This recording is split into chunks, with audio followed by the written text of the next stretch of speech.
Izinkan saya memperkenalkan diri terlebih dahulu. Perkenalkan diri, saya Megarista Sarasati, MPC, yang pada kesempatan kali ini bertugas sebagai moderator dalam acara penerapan Mikrofon Anda Universal Design for dibuka, Learning dalam video program Anda di pendidikan inklusi jenjang sekolah dasar. Pergi ke pasar membeli terasi. Tak lupa mampir beli ketan. Cakep. Selamat datang para hadirin semua. Semoga acara kita berjalan lancar dan penuh manfaat. Mengawali kegiatan pada hari ini, marilah kita sama-sama menyanyikan lagu kebangsaan Indonesia Raya.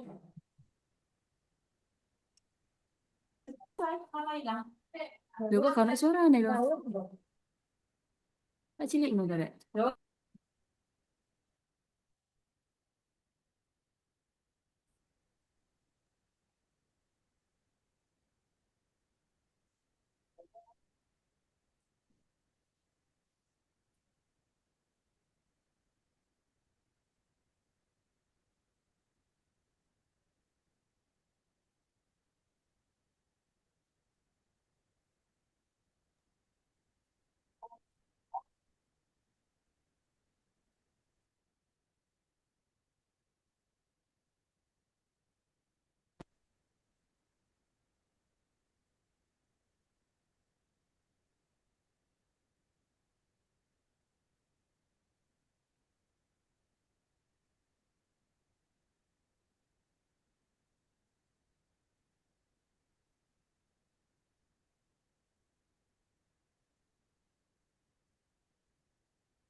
Selesai.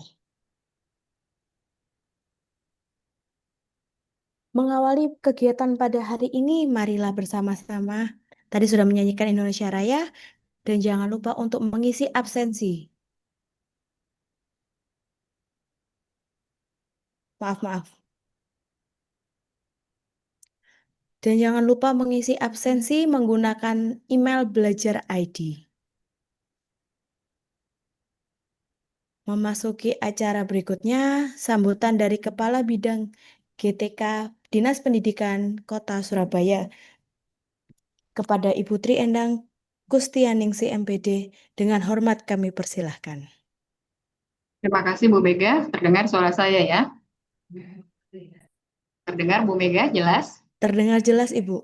Terima kasih.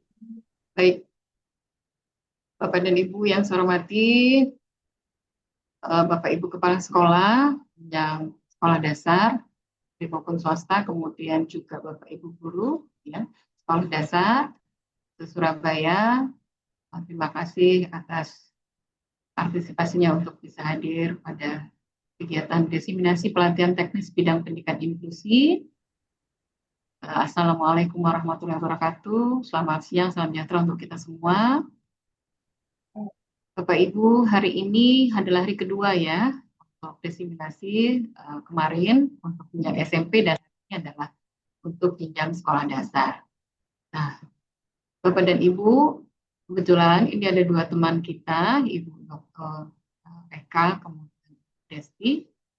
Dia adalah guru bimbingan konseling dari SMP Negeri 55 dan SMP Negeri 36 ya, yang telah lulus seleksi dalam program mikro kredensial ya kerjasama Direktorat Jenderal Guru dan Tenaga Pendidikan, Dirjen GTK, Direktorat Guru Pendidikan Menengah dan Pendidikan Khusus dengan Lembaga Pengelola Dana Pendidikan atau LPDP yang berkolaborasi dengan Hiroshima University Jepang.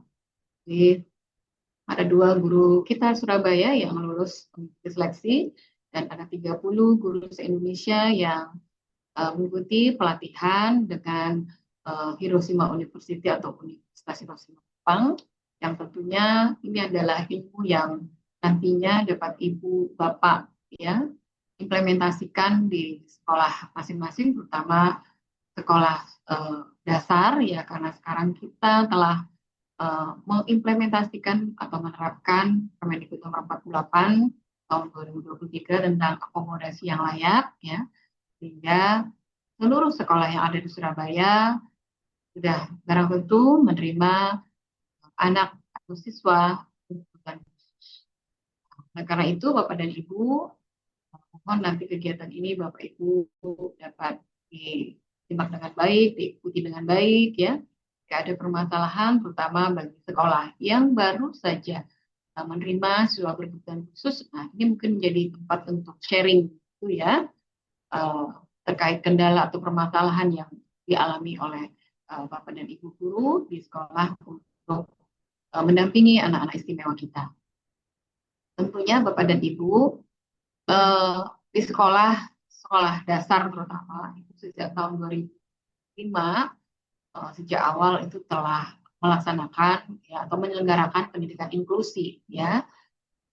Kemudian sampai saat ini dan seluruh sekolah baik jenjang TK, SD, SMP wajib menerima siswa berkebutuhan khusus. Nah, oleh karena itu kalau di jenjang pendidikan dasar tentunya ada 50 sekolah yang sudah mengimplementasikan ya sejak tahun 2005 itu. Sekarang ditambah jumlahnya menjadi semuanya 283. Nah, sehingga itu untuk guru pendidikan khusus yang berasal dari pendidikan luar biasa saat ini sudah bergabung di beberapa sekolah dasar, namun menjadi guru kelas. Nah, kemudian ada beberapa yang unit layanan disabilitas ya, yang mungkin saat ini juga sudah berkoordinasi dengan Bapak Ibu di sekolah ya berkaitan dengan tupoksi mereka ya, namun karena jumlahnya memang berkurang ya, sehingga keterbatasan waktu dan lain sebagainya mungkin menjadi kendala. Namun kami memberikan juga saran atau solusi untuk mengatasi permasalahan itu, karena semakin tahun jumlah siswa berkebutuhan khusus yang diterima di sekolah dasar ya sampai sekolah menengah pertama pun jumlahnya juga meningkat dan ketunaannya juga beragam ya, sehingga membutuhkan sumber daya manusia yang betul-betul bisa mempunyai hati untuk bisa menerima ya budaya inklusi yang ada di sekolah kita.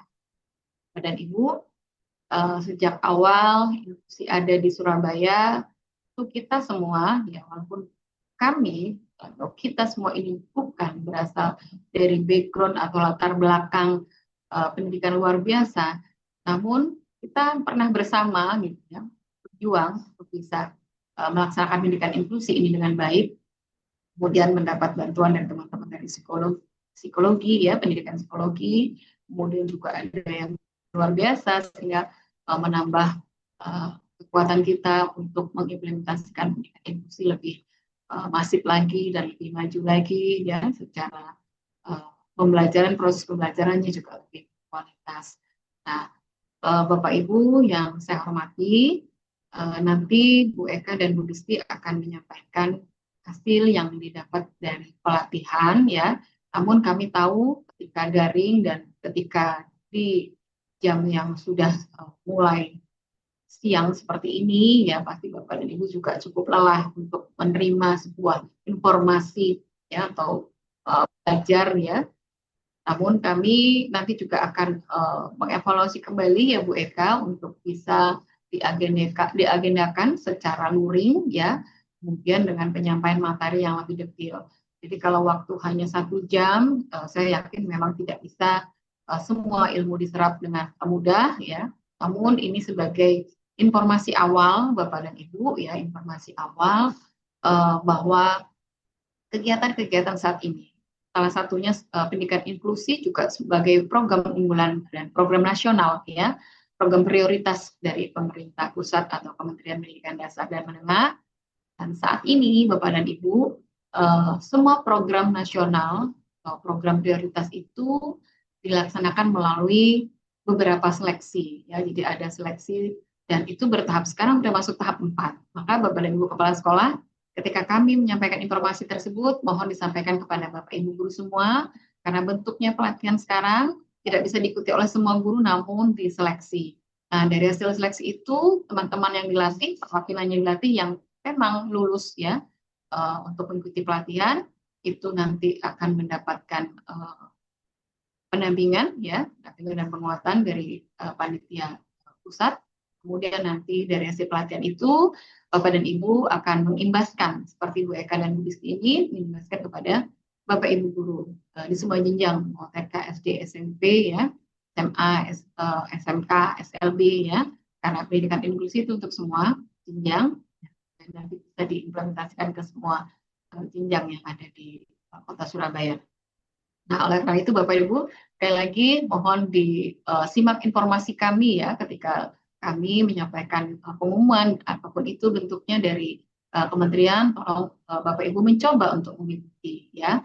Jangan sampai nanti kami tidak tahu, itu bertahap-tahap Bapak dan Ibu, 1, 2, 3, dan 4, sekarang sudah masuk ke 4, beberapa waktu yang lalu ada juga teman-teman dari sekolah swasta, memang tidak banyak ya karena diseleksi dan kuotanya juga dibatasi, sehingga membutuhkan tahapan-tahapan tersebut ya. Nah, mohon nanti dicoba Bapak dan Ibu untuk mengikuti ya, dan hasilnya memang luar biasa karena ini adalah ilmu yang baru dari dosen-dosen Universitas Hiroshima Jepang ya, dan mungkin juga ada kesamaan dari apa yang Bapak Ibu pernah lakukan ya atau diaplikasikan ya di sekolah ya. Saya yakin karena teman-teman Bapak Ibu guru, ya Bapak Kepala Sekolah, sekali lagi kita sangat lama sekali mengimplementasikan pendidikan inklusi di Surabaya. Tentu pengalaman-pengalaman ini juga bisa di-sharingkan hari ini kepada teman-teman yang baru saja menerima ya siswa berkebutuhan khusus, sehingga tidak ada ilmu yang berhenti sampai di sini, tapi semuanya terus disampaikan ya informasikan kepada semua guru dan kepala sekolah sehingga banyak sekali bekal ilmu yang Bapak Ibu dapatkan dan juga pengalaman, karena semuanya butuh proses Bapak Ibu, tidak bisa langsung baik ya, karena kita juga harus punya dampingan-dampingan atau penguatan ilmu-ilmu yang mendukung dalam kegiatan atau proses penyelenggaraan pendidikan inklusi. Kemudian Bapak dan Ibu yang saya hormati, sekali lagi mari dampingi anak-anak kita, karena anak-anak kita yang istimewa ini, yang berkebutuhan khusus itu adalah anak-anak yang memiliki potensi luar biasa ya. Jadi Bapak Ibu harus ketahui potensi yang dia miliki. Mereka mempunyai kekuatan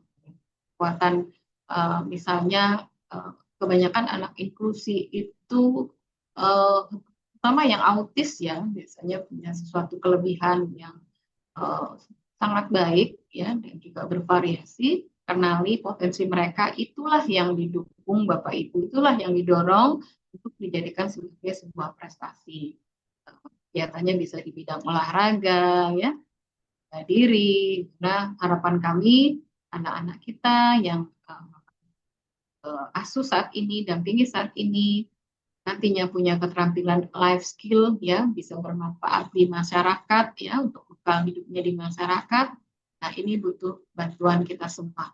Mereka ada kita menjadi orang yang lebih baik dan bisa dihargai sama dengan teman-teman lainnya. Nah, karena itu Bapak dan Ibu, sekali lagi, mari bersama-sama kita membuka diri, hati, ya, mau menerima semua anak-anak istimewa kita, dan kita dukung semua potensi yang mereka miliki untuk menjadi anak-anak yang berkualitas. Demikian yang bisa kami sampaikan. Nanti bisa disimak dengan baik, ya, ilmu yang disampaikan oleh kita, dan nanti mungkin juga disampaikan tips dan triknya Bu Eka, ya, sampai bisa lolos seleksi, ya, dan Bapak Ibu guru semuanya bisa mengikutinya, dengan catatan memang harus berusaha.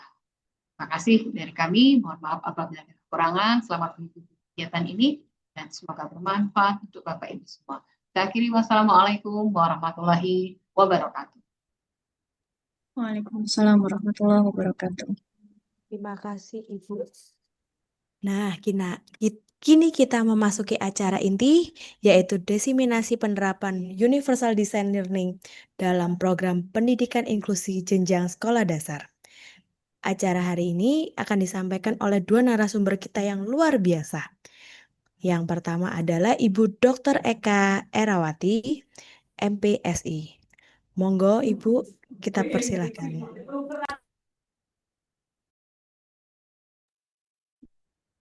Terima kasih Ibu Mega Rista. Bismillahirrahmanirrahim. Assalamualaikum warahmatullahi wabarakatuh.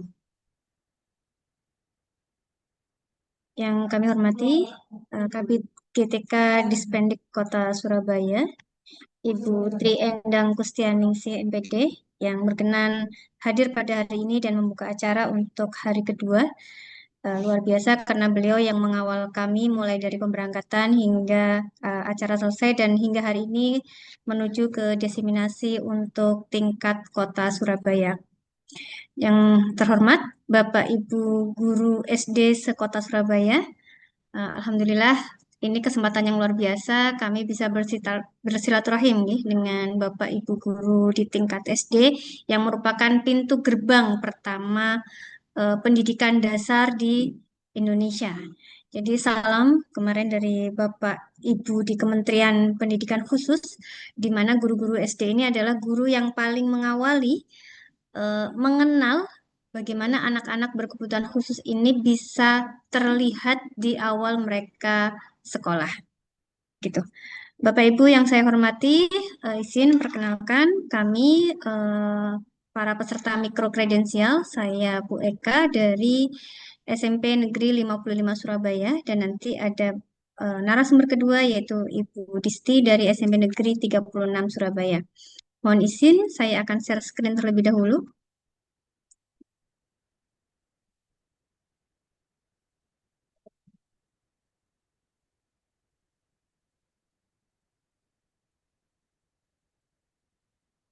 Baik. Ibu Mega, apakah sudah terlihat di layar?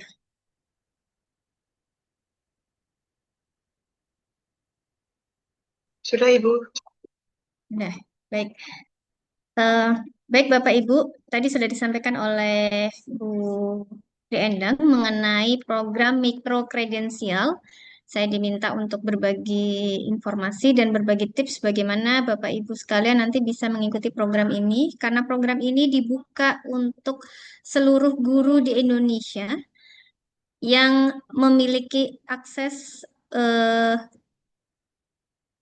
melalui Belajar ID dan memiliki NUPTK. Nanti akan saya jelaskan apa itu program mikrokredensial terlebih dahulu. Program ini adalah program semacam short course, kurang lebih 2-3 bulan, bekerja sama dengan universitas yang sudah memiliki ranking dan terpercaya di tingkat dunia.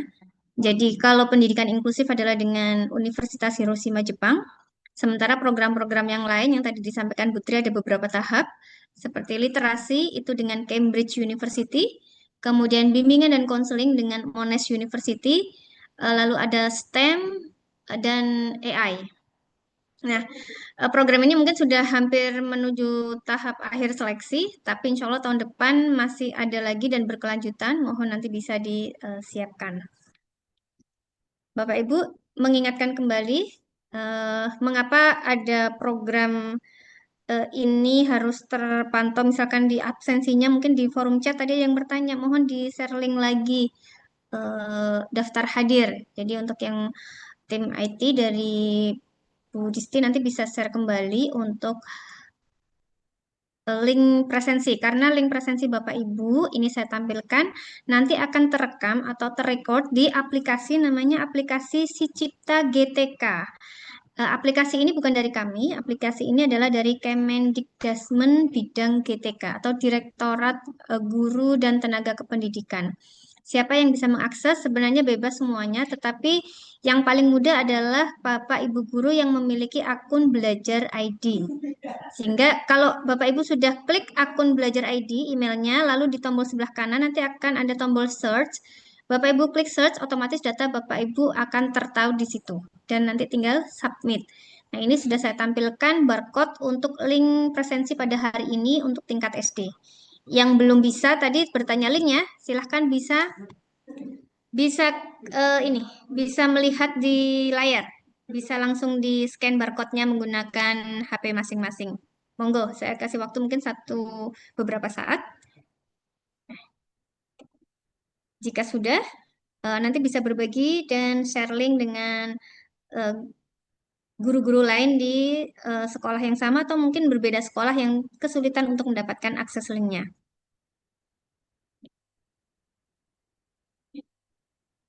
Kita lanjutkan slide berikutnya. Bapak Ibu, ini kalau Bapak Ibu ingin mengikuti program ini, silahkan sering berkunjung ke ruang GTK, di mana di situ nanti akan ada salah satu akses pelatihan. Ketik kalau di Google ya paling gampang GTKPG. Nah, nanti akan muncul tuh banyak sekali pilihan-pilihan program, mulai program kecerdasan artifisial, dan terakhir itu tadi yang saya tayangkan adalah program pendidikan inklusif yang paling bawah. Nah, apa saja syarat-syaratnya? Syarat-syaratnya WNI. Insya Allah di sini sudah memenuhi syarat semua Bapak Ibu guru SD di Subkota Surabaya. Usia maksimal 50 tahun per 31 Desember. Artinya syarat ini kurang lebih sama untuk di tahun yang akan datang pada tahun 2026. Memiliki kemampuan teknologi informasi karena memang nanti kita akan banyak pelatihan berbasis IT di tempat. Sudah mengajar kurang lebih 2 tahun baik SD, SMP, SMA, SMK, SLB. Jadi kami kemarin 30 orang ini komposisinya beragam. Ada yang dari SD, kebetulan Surabaya yang lolos ini semuanya di tingkat SMP dan bidang kami sama di BK. Dan latar belakang kami sama yaitu di psikologi. Dan punya latar belakang sekolah yang sama pula yaitu sama-sama sebelumnya adalah sekolah penyelenggara pendidikan inklusif. Nah, berikutnya adalah mengunggah scan, KTP dan lain-lain ya. Yang paling penting mungkin yang nomor 8, yaitu mengunggah hasil pindai scan ya. Apa itu? TOEFL dengan skor minimal 450. Kalau nggak punya TOEFL bagaimana? Boleh pakai IBT dengan skor 45 atau IELTS dengan skor 5. Nah, yang suka main Duolingo, putra-putrinya di rumah biasanya ada yang belajar bahasa Inggris pakai aplikasi Duolingo, itu bisa Bapak Ibu pakai untuk tes. Tesnya dengan skor 75. Kemarin saya coba di salah satu teman itu sekitar $36, mungkin ketemunya sekitar 1,5 juta. Cukup mahal ya. Nah, supaya tidak mahal bisa mencoba mencari informasi di beberapa kampus misalnya di UNAIR itu menyediakan tes ITP, tapi siapkan jauh hari sebelum seleksi. Seleksinya sekitar bulan September, Agustus September atau Juli Agustus September. Maka tahun depan mulai Januari mungkin sudah disiapkan untuk misalnya mengikuti program short course TOEFL dan nanti ikut tesnya. Siapa tahu skor TOEFL-nya sudah 450 sebelum bulan Juli atau Agustus gitu. Karena berlaku 2 tahun. Nah, adapun program yang lain-lain adalah ya ini keterampilan menulis esai ya karena esainya dalam bahasa Inggris dan nanti terakhir seleksi tahap akhir adalah wawancara dalam bahasa Inggris. Sehingga wajar kalau program ini kemarin banyak yang lolos, baik SD, SMP, SMA, SMK, banyak yang berlatar belakang guru bahasa Inggris. Tapi itu tidak menjadi penghalang karena kebetulan yang lolos dari kota Surabaya tidak berlatar belakang guru bahasa Inggris. Gitu. Jadi semangat Bapak Ibu guru di tingkat SD. Saya yakin insya Allah Bapak Ibu bukan tidak bisa, tapi mungkin kemarin memang informasi ini belum banyak tersebar. Dan yang kedua waktunya yang juga mepet. Dan yang ketiga banyak yang ingin tapi skor TOEFL-nya belum memiliki. Sehingga masih ada waktu tahun ini untuk mempersiapkan. Oke. Baik, kita masuk ke materi selanjutnya. Saya tidak akan banyak menyampaikan materi, mengingat saya yakin sebagian besar SD di Kota Surabaya sebelumnya juga sekolah penyelenggara pendidikan inklusif. Adapun yang baru bergabung, juga banyak yang sudah menerima tenaga P3K, Bapak Ibu guru dari jalur P3K yang sebelumnya mungkin pernah bertugas di SMP sebagai GPK, sehingga sudah banyak menerima pelatihan ini lewat forum MGPK di Kota Surabaya. Apa landasan penyelenggaraan pendidikan inklusif di Indonesia?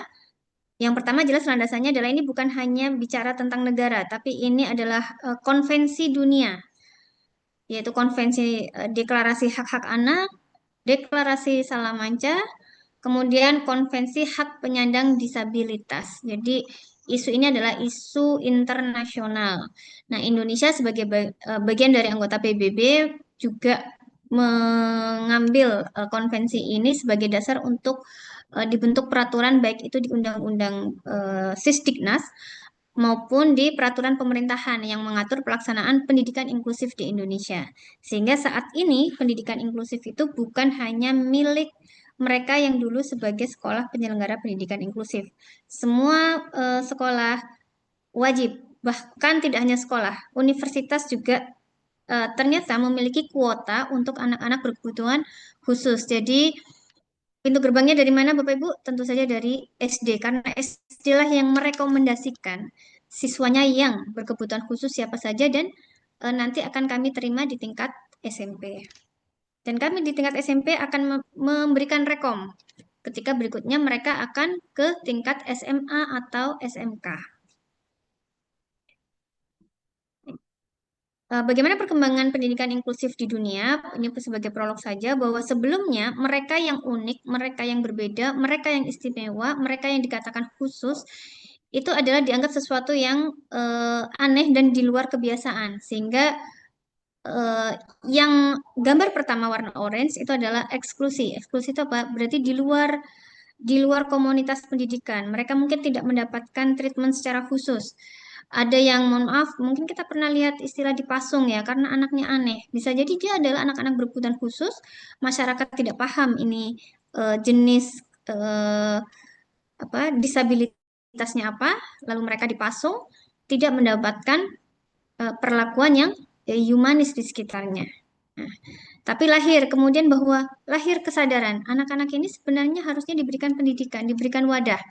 Lahirlah pola pendidikan segresi. Apa itu segresi? Yaitu pendidikan yang membuat anak-anak berkebutuhan khusus ini tetap mendapat pendidikan, tapi di luar anak-anak reguler atau siswa reguler. Lahirlah istilah SLB atau sekolah luar biasa. Dan berikutnya ada sekolah integrasi. Integrasi bagaimana? Kalau di SLB saja, kasihan mereka hanya berdialog, hanya berkomunikasi, hanya bersosialisasi dengan teman-temannya yang di SLB dengan ketunaan yang barangkali hampir sama. Misalnya, anak-anak yang disabilitasnya jenisnya Down syndrome hanya akan ketemu dengan yang sama-sama jenisnya Down syndrome, sehingga mereka tidak banyak berkembang karena jarang bertemu dengan teman sebayanya dari sekolah reguler. Maka mereka dimasukkan ke sekolah reguler tetapi kelasnya tersendiri. Kalau dulu kita istilahnya ruang sumber. Anak-anak ini hanya ada di ruang sumber saja, tidak pernah di pull out ke kelas. Full di ruang sumber. Nah, ini integrasi. Bagaimana inklusi yang benar? Konsepnya adalah yang gambar terakhir yang kuning, yaitu semuanya bisa berbaur.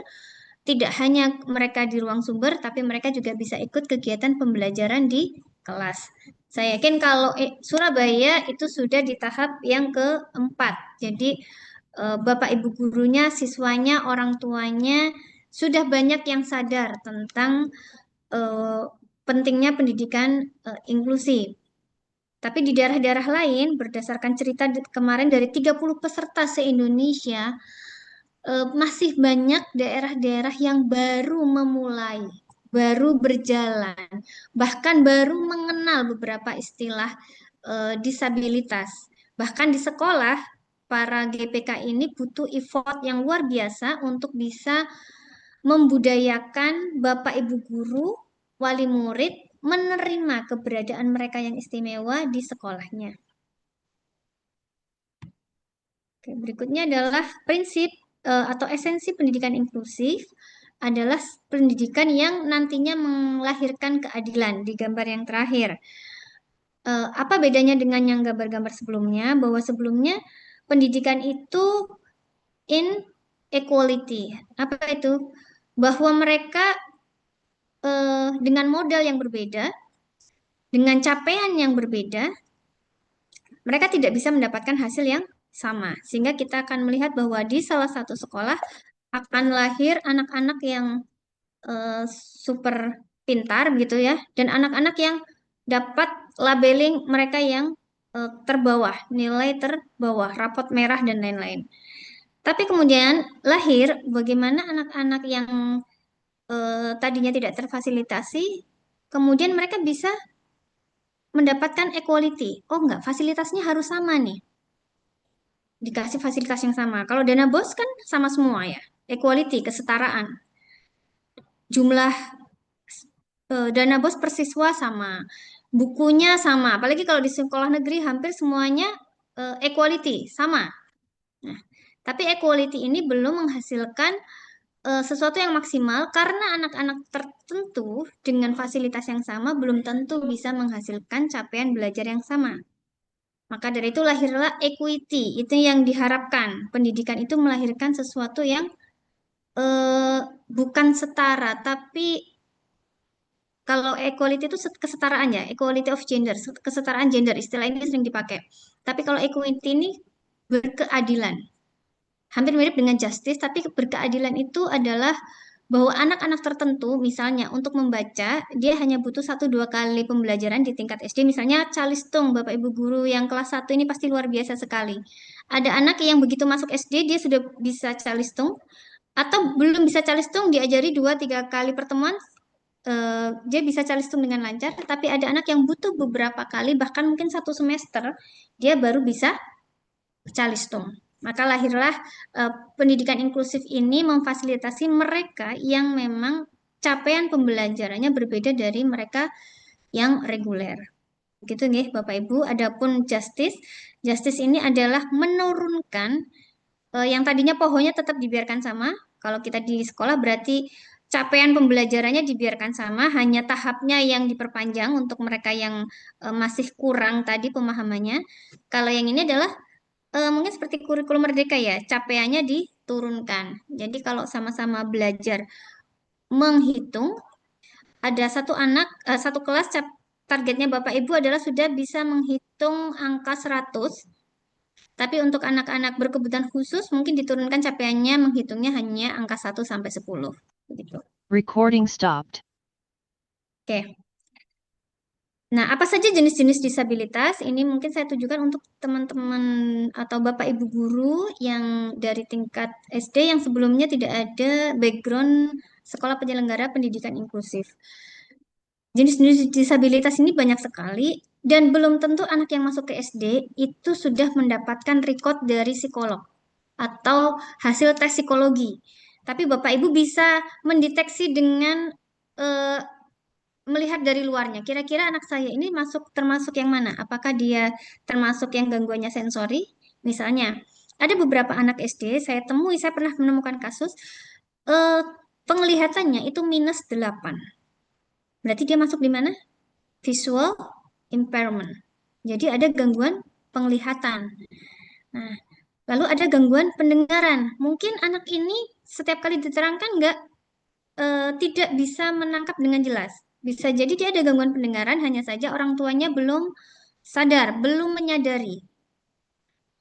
Yang kedua adalah neurodevelopmental. Nah, ini yang sedang angka prevalensinya itu semakin tahun semakin banyak, semakin meningkat. Kalau dulu mungkin menemuinya hanya 1-2 anak di beberapa lokasi, di beberapa titik, tapi ini sudah hampir rata-rata sekolah mungkin akan banyak menemui anak-anak dengan spektrum ASD, yaitu Autism Spectrum Disorder. ASD ini levelnya macam-macam ya Bapak Ibu, ada ASD level 1, level 2, level 3, Asperger, Rett, dan seterusnya.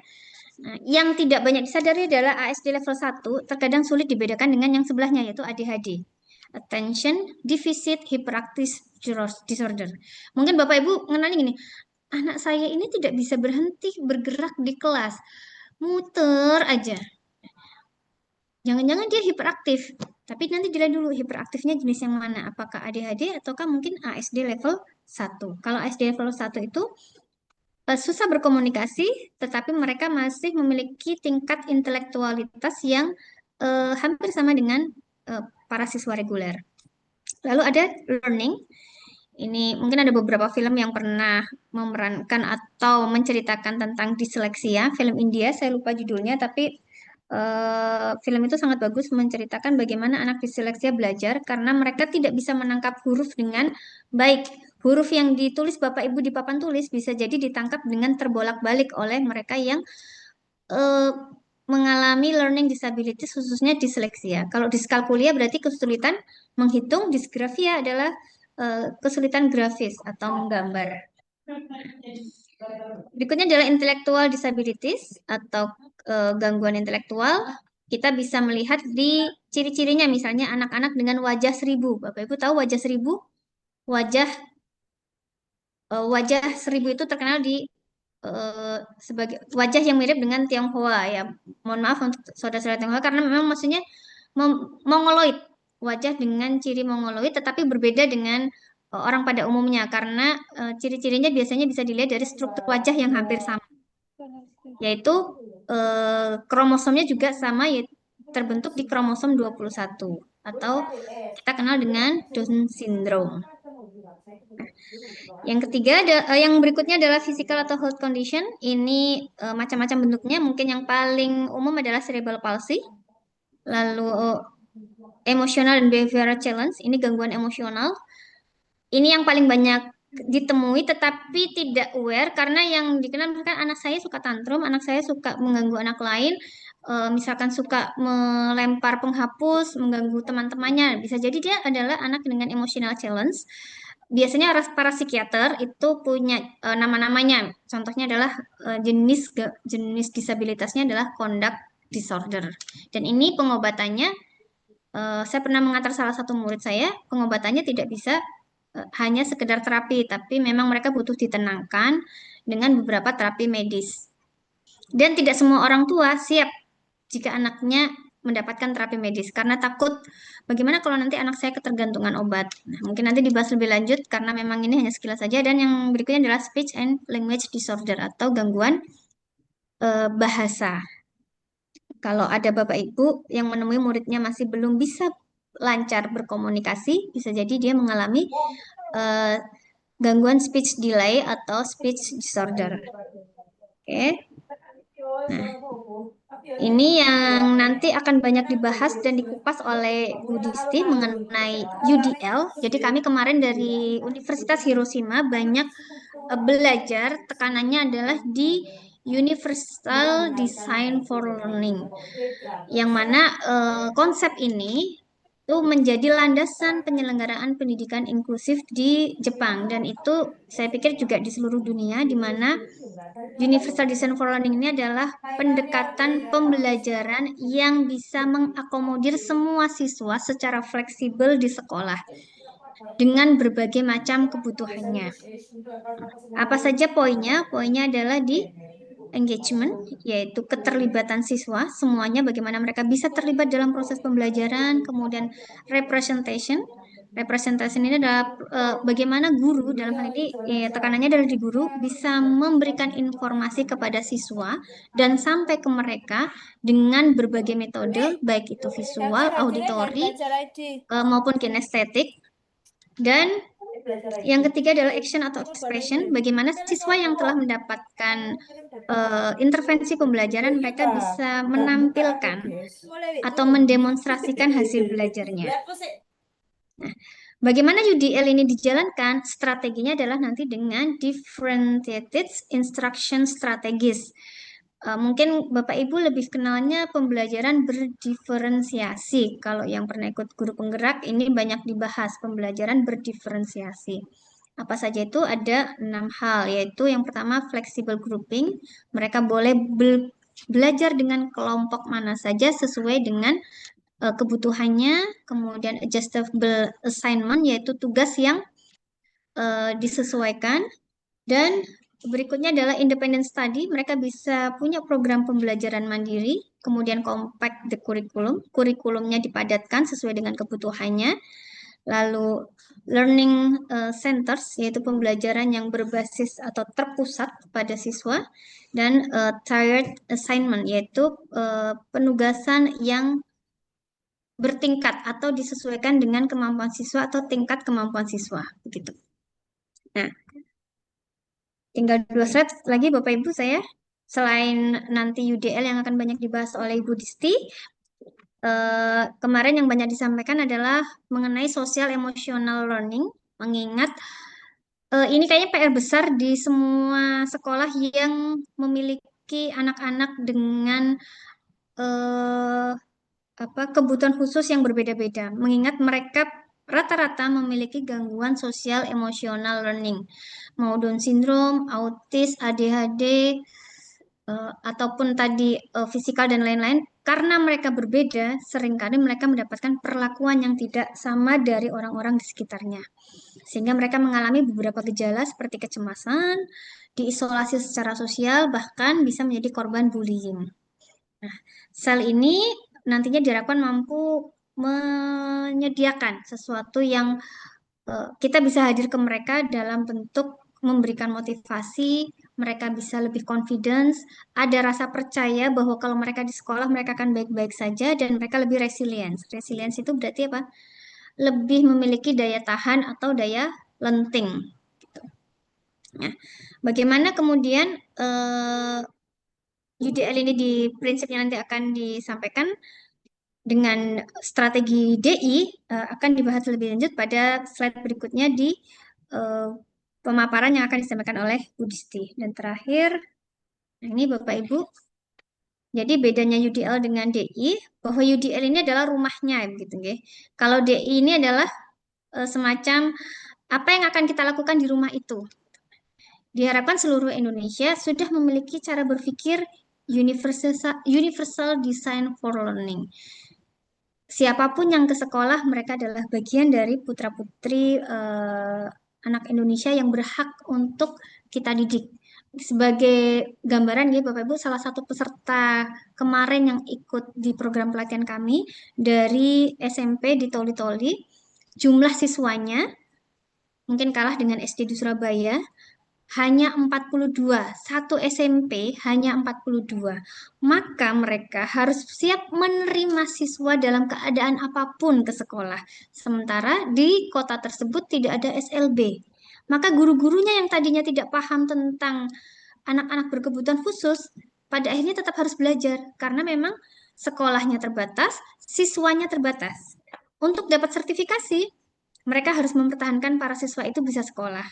Untuk ujian, mereka membagi diri 12 guru karena 12 mata pelajaran. Setiap kali ujian mereka akan berbagi sepeda motor untuk menjemput dan mengantar anak-anak itu bisa ke sekolah dan ke rumah. Dan murid-muridnya jika ke sekolah harus menyeberang sungai. Mungkin di Surabaya nggak sampai nggih, Bapak Ibu, yang muridnya sampai menyeberang sungai. Menyeberang sungai, lalu bajunya basah. Jadi mereka menyediakan di sekolah itu baju dan sepatu untuk berganti ketika mereka sudah datang ke sekolah dalam keadaan basah. Begitulah kenapa semangat pendidikan inklusif ini digencarkan di tingkat nasional karena memang Indonesia dengan tingkat perbedaan yang cukup jomplang ya, yang gapnya sangat jauh antara sekolah yang ada di kota. Kita termasuk Surabaya ini termasuk kota yang sudah cukup tertata pendidikannya, tapi ada juga daerah lain yang masih belum seberuntung di kota Surabaya. Yes. Gitu nggih Bapak Ibu.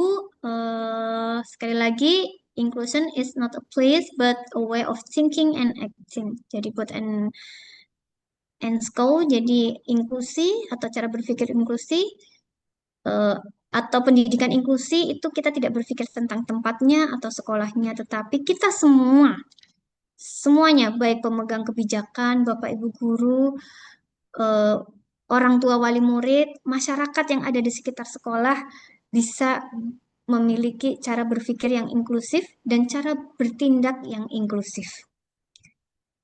Gitu Bapak Ibu, terima kasih atas atensinya. Saya serahkan berikutnya langsung ke Bu Disti, baru nanti bisa ada forum dialog dan tanya jawab.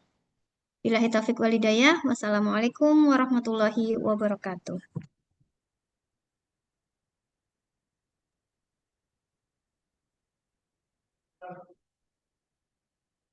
Saya serahkan dan saya kembalikan kepada Bu Mega. Oke, terima kasih Ibu. Nah, teman-teman semuanya, ibu-ibu semuanya, mari kita memasuki acara inti lagi untuk pembicara selanjutnya, yaitu Ibu Distiani Fitria Kusuma, SPSI. Monggo Ibu, waktu dan tempat kita persilahkan. Terima kasih Bu Mega. Assalamualaikum warahmatullahi wabarakatuh. Selamat siang Bapak Ibu, mudah-mudahan masih semangat ya. Nah, ini saya perkenalkan, saya Bu Disti dari SMP Negeri 36 Surabaya. Kebetulan saya dan Bu Eka ini diberikan kesempatan untuk belajar bersama para pengajar di Hiroshima University. Nah, tanpa membuang banyak waktu lagi, saya langsung masuk ke materi nggih. Oke. Izin share screen ya Bapak Ibu. Oke, nah Bapak Ibu, ini adalah materi yang saya dapatkan bersama Bu Eka kemarin pada saat pelatihan bersama Hiroshima University. Di pelatihan kami banyak ditekankan kepada Universal Design for Learning. Sebenarnya masih banyak, cuman paling ditekankan adalah Universal Design for Learning. Nah, Bapak Ibu, sebelum kita mulai, mari kita berefleksi sejenak, melihat keadaan kondisi di dalam kelas Bapak Ibu. Mari kita bertanya, apakah peserta didik di kelas kita belajar dengan cara yang sama? Saya yakin terutama yang kelas kecil pasti banyak diversitas, banyak keberagaman dari karakteristik dari peserta didik di Bapak Ibu sekalian. Nah, pasti ada yang belajarnya itu harus lari-lari, bahkan ada yang harus nangis dulu, ataupun belajarnya harus menggunakan gambar dan sebagainya. Tambah lagi kita saat ini melayani peserta didik dengan disabilitas. Wah, semakin beragam ya Bapak Ibu kelas kita. Nah, UDL itu apa sebenarnya? UDL sendiri itu sebenarnya adalah strategi Bapak Ibu. Strategi bagaimana kita memfasilitasi keberagaman yang ada di kelas kita. Universal Design for Learning merupakan sebuah strategi perencanaan untuk memfasilitasi keberagaman peserta didik, terlepas dari hambatan maupun karakteristik yang dimilikinya. Nah, UDL sendiri ini ingin menciptakan kesempatan yang sama untuk setiap peserta didik untuk mengakses kurikulum, asesmen, dan proses pembelajaran. Oleh sebab itu, seperti yang sama yang dibicarakan oleh Bu Eka, diperlukan adanya penyesuaian kurikulum di kurikulum Merdeka. Kita kan boleh menyesuaikan fasenya. Apabila anak itu belum capai, kalau di SD itu fasenya fase C ya, kalau fase C apa fase B? Itu kita boleh turun Bapak Ibu, menyesuaikan dengan kemampuan dari peserta didik yang kita miliki. Kemudian asesmennya, kalau ada anak kita yang belum bisa membaca, asesmennya tidak mungkin toh kita suruh untuk membaca. Kita bisa menyesuaikan dengan menulis alfabet, kemudian merangkai alfabet. Nah, serta proses pembelajarannya bisa kita berikan kayak flashcard, kemudian teknologi, bermain, dan sebagainya. UDL sendiri itu bertitik pusat pada fleksibilitas. Fleksibilitas tujuan pembelajaran, metode, dan materi dan asesmen yang digunakan. UDL sendiri itu punya kata kunci yang bisa Bapak Ibu pegang, yaitu proaktif, fleksibel, dan strategis. Proaktif di sini kita itu membuat anak-anak itu secara aktif berpartisipasi, entah terlepas dia adalah peserta didik reguler maupun penyandang disabilitas. kita membuat proses pembelajaran yang mereka miliki itu bermakna. Mereka itu punyaku, aku ingin belajar. Kita harus bisa membawa anak didik kita untuk memiliki rasa seperti itu. Kemudian fleksibel. Ini titik pusatnya ke anak-anak dan para guru. Guru diminta untuk bisa memberikan berbagai macam cara atau media untuk agar peserta didik tersebut memperoleh informasi. Terus anak-anak pun diberikan kebebasan untuk menyampaikan bagaimana pemikirannya, entah itu lewat gambar, entah itu lewat tulisan. Bagi peserta didik penyandang disabilitas yang belum bisa menulis, tidak mungkin toh Bapak Ibu kita suruh dia menulis. Boleh kita, kalau dia kita pingin tahu nih anak ini sudah belajar apa, kita bisa suruh dia menggambar, ataupun kalau berhitung, kita bisa menyuruh dia menyusun beberapa balok, ini disebutkan, ini berapa, itu boleh. Kemudian strategis, di mana setiap gaya belajar dan keunikan siswa itu harus bisa difasilitasi. Pemilihan strategi yang tepat dan media yang sesuai dengan kebutuhan peserta didik kita. Nah, lalu apa Bu sebenarnya hubungan antara pendidikan inklusi dan UDL? Sama yang seperti dibicarakan oleh Bu Eka sebelumnya. Pendidikan inklusi itu sebenarnya mindset-nya Bapak Ibu, pola pikir yang harus kita punya. Bahwa setiap anak didik kita itu berhak mendapatkan pendidikan. Dan kemudian UDL itu adalah sistem atau strateginya yang memperbolehkan anak-anak untuk mendapatkan pendidikan yang sesuai dengan kemampuan dan kebutuhannya. Inclusion is a belief system, not a placement. Bukan sebuah penempatan, tapi sebuah pola pikir bahwa anak-anak berhak mendapatkan pendidikan yang setara. If inclusion is the belief, UDL is the structure to make it possible. Caranya, strateginya untuk menjalankan pendidikan inklusi. UDL is a strategy to promote inclusive education. Sebuah strategi yang bisa kita gunakan. Jadi pola pikirnya dulu ini Bapak Ibu, baru strateginya, UDL-nya yang pakai. Nah, UDL sendiri itu berfokus untuk menciptakan lingkungan belajar yang fleksibel untuk semua anak. Mengakomodir semua kebutuhan belajar siswa. Sedangkan pendidikan inklusi berfokus pada education for all, pendidikan untuk semua. Kemudian adanya UDL berfokus pada fleksibilitas dan aksesibilitas. Sedangkan pendidikan inklusi, aksesibilitas, sama-sama aksesibilitas dan partisipasi peserta didik di setiap proses pembelajaran. UDL dan PI, pendidikan inklusi itu menolak model one size fits for all. Nggak bisa, istilahnya capaian pembelajaran itu tidak bisa tidak bisa digunakan untuk semua. Kita bisa merubahnya, kita bisa menurunkan, bisa untuk anak-anak yang cerdas istimewa mungkin kita bisa eksplor lebih lanjut. Sedangkan anak-anak yang fasenya, anak-anak kita yang masih di bawah, itu bisa kita turunkan. Itu kan sejatinya kurikulum merdeka seperti itu.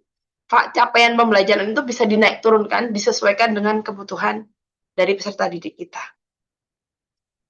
Nah, ini Bapak Ibu, prinsip dari UDL. UDL itu seperti yang dijelaskan Mbak Eka, ada engagement, representation, dan action dan expression.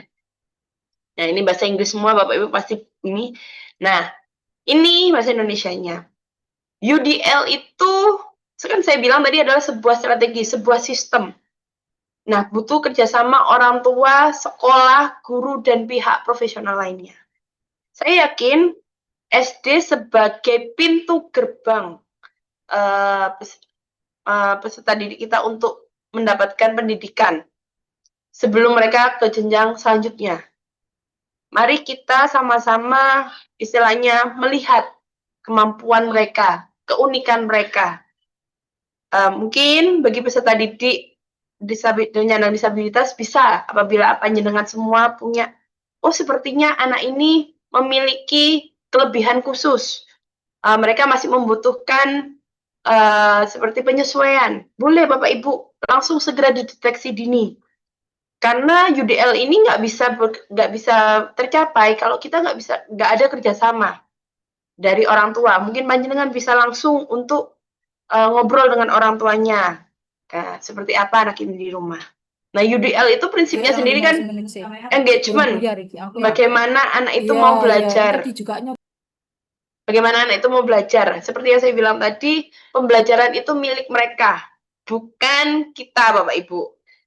Saya teringat yang namanya Paulo Freire, di mana dia mengkritik edukasi sistem pada saat itu, di mana dia bilang bahwa education system kita itu seperti memiliki gaya bank, di mana guru sebagai pusatnya. Istilahnya kalau saya boleh bilang, guru itu jejeli, arek-arek. Jadi anak-anak udah dikasih informasi aja tanpa kita tahu sebenarnya mereka informasi apa yang sebenarnya mereka sudah tahu. Dijejeli aja.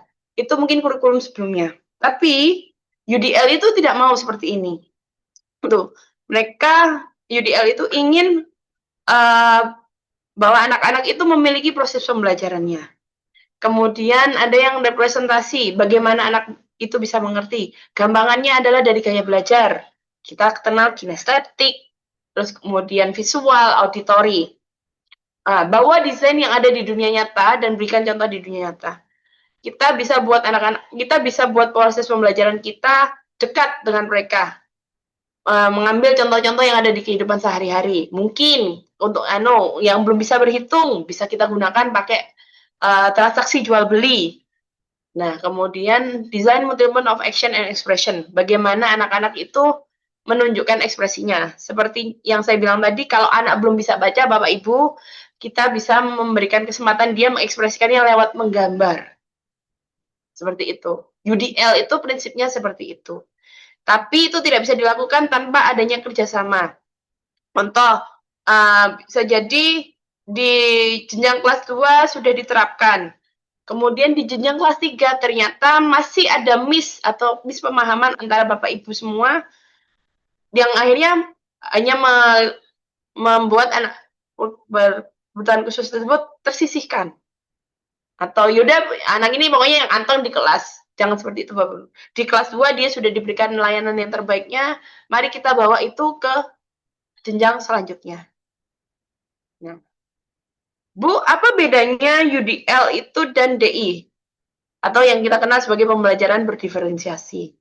Kalau UDL ini lebih yang strateginya Bapak Ibu. Jadi dari awal kita bikin strateginya kurikulum. Begitu kita menerima, kita susun strategi kurikulumnya untuk anak ini, kerjasama dengan GPK atau guru-guru kelas yang berasal dari PLB. Mbak, ini anak ini ISO-nya ke kanopo. Anak ini bisanya sampai mana? Nah, itu kita sudah memang rancang dari awal. Jadi proses pembelajaran yang didapatkan oleh anak-anak kita itu memang milik mereka. Sedangkan DI ini itu strategi kita di dalam kelas. Istilahnya cara nih awak dewe kalau ya apa ngelakoni di dalam kelas. Bagaimana kita menjalankan di dalam kelas. Seperti yang Bu Eka bilang tadi ada kita kenal sebagai diferensiasi produk, proses, kemudian proses konten. Nah, kita kenal seperti itu. Jadi UDL itu memang disiapkan dari awal, sedangkan DI itu melakoni awak dewe di dalam kelas, Bapak Ibu. Nah, mengapa UDL ini penting? Karena memang di dalam kelas kita itu banyak sekali tuh Bapak Ibu perbedaan. Nah, hanya kapasitas intelektual, sosial, emosionalnya mereka berbeda. Bisa jadi anak-anak kita itu datang dari keluarga yang broken home. Orang tuanya sering tukaran, kemudian emosi itu dibawa mereka ke sekolah. Nah, latar budaya yang berbeda, bahasa yang berbeda, kondisi sosio-emosional yang berbeda. Itulah kenapa UDL ini penting, karena ini strategi dari awal Bapak Ibu. Baru nanti ketika di dalam kelas kita pakai pembelajaran berdiferensiasi. Nah, lalu Bu gimana mau menerapkan UDL ini di dalam konteks sekolah? Ini bagi sekolah-sekolah yang masih baru, mungkin yang selain 50 sekolah yang sudah pernah menerima peserta didik penyandang disabilitas, Bapak Ibu, saya membagi ada dua level, yaitu makro level sebagai kebijakan. Ada desain sekolah yang inklusif. Saya yakin seluruh sekolah di Surabaya sudah mau menerima peserta didik penyandang disabilitas. Kemudian adanya tim inklusi sendiri. Kalau di SD mungkin dari beberapa jenjang guru Nanti kelas. kan. Nah, itu. Kemudian ada guru-guru PLB yang menjadi guru kelas dimasukkan Bapak Ibu. Kita tentukan bareng-bareng Mbak, kita asesmen bareng-bareng anaknya itu seperti apa. Setelah dapat informasinya, kemudian ada perencanaan kurikulum. Muncullah kurikulum akomodatif yang sudah disesuaikan oleh anak-anak. Disesuaikan dengan kebutuhan anak-anak. Kemudian sarana dan prasarana. Kita bisa menyediakan handrail bagi apabila kita punya peserta didik penyandang disabilitas tuna yang menggunakan kursi roda. Nah, itu bisa sarana dan prasarananya kita sesuaikan. Nah, kemudian ada yang mikro level. Ini yang di dalam kelas Bapak Ibu guru, Bapak Ibu, dengan menggunakan pembelajaran berdiferensiasi. Jadi UDL dan DI itu tidak bisa dipisahkan. UDL dan DI, tanpa UDL, pembelajaran berdiferensiasi itu hanya milik sebagian guru di dalam kelas. Nah, hanya jadi upaya individu. Yaitu seperti yang saya bilang tadi, di jenjang kelas 2, dia sudah diberikan porsi terbaiknya. Tapi kemudian tanpa sistem yang memadai, tanpa mindset yang memadai di level 3 atau di jenjang kelas 3, mereka dikembalikan, mereka diperlakukan, yaudah deh yang penting kamu nyatet. Jangan seperti itu Bapak Ibu, jangan sampai seperti itu. Kemudian tanpa pembelajaran berdiferensiasi pun, UDL itu hanya berhenti di level kebijakan. Ya sudah, pokoknya anaknya tak terima. Ya kok anaknya tak terima aja, pokoknya aku tak terima. Nah, kalau seperti itu Bapak itu ada miss nanti. Kita jenjang SD itu kan 6 tahun nih Bapak Ibu. Kita upayakan 6 tahun ini memberikan yang maksimal untuk peserta didik kita. Nah, nanti kita jalin kerjasama dengan sekolah lanjutannya SMP yang sama-sama sudah menjadi sekolah penyelenggara inklusi tentang informasi sampai mana sih ketercapaian anak ini. Jadi proses pembelajaran anak ini akan beruntut, Bu, Bapak Ibu, tidak terputus sama sekali. Jadi setelah panjenengan sebagai gerbang awal, kemudian dibawa ke SMP.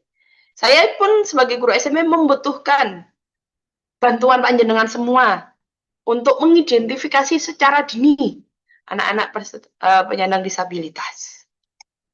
Nah, yang terakhir, bagaimana menerapkan UDL di dalam kelas. Ya, seperti DI, variasikan penyajian materi, penyesuaian kurikulum menggunakan kurikulum akomodatif. Berikan pilihan kepada siswa untuk menunjukkan hasil belajarnya. Yang paling senang ini anak-anak Bapak Ibu, gamifikasi. Kita kasih game, kita rubah kelas kita menjadi kelas yang aktif untuk memotivasi. Kemudian gunakan rubrik penilaian yang fleksibel, berikan tambahan waktu apabila diperlukan, dan yang paling penting bangun kolaborasi Bapak Ibu antar jenjang dengan orang tua dan kemudian pihak profesional lainnya. Nah, sekian presentasi tentang UDL yang saya dapatkan dari proses pembelajaran saya kemarin bersama Hiroshima University. Atas kerjasamanya dan perhatiannya, saya ucapkan terima kasih Bapak Ibu, dan saya kembalikan kepada Bu Mega selaku MC dan moderator.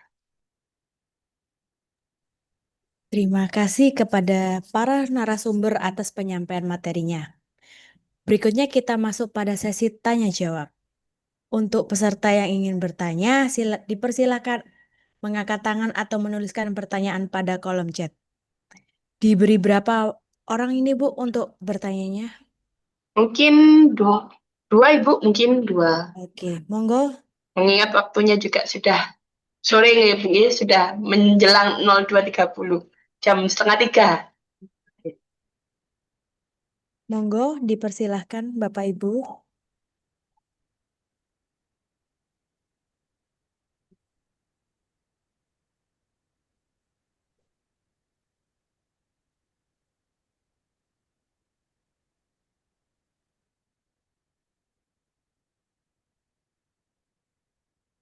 Oke, dari SD Kristen Yohanes Gabriel.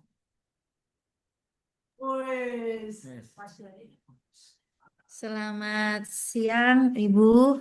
Selamat Kami siang. mau bertanya, kebetulan sekolah kami ini kan sekolah umum ya. Kebetulan tahun ini ada siswa kami itu yang memang ternyata 3 orang siswa kami itu ADHD.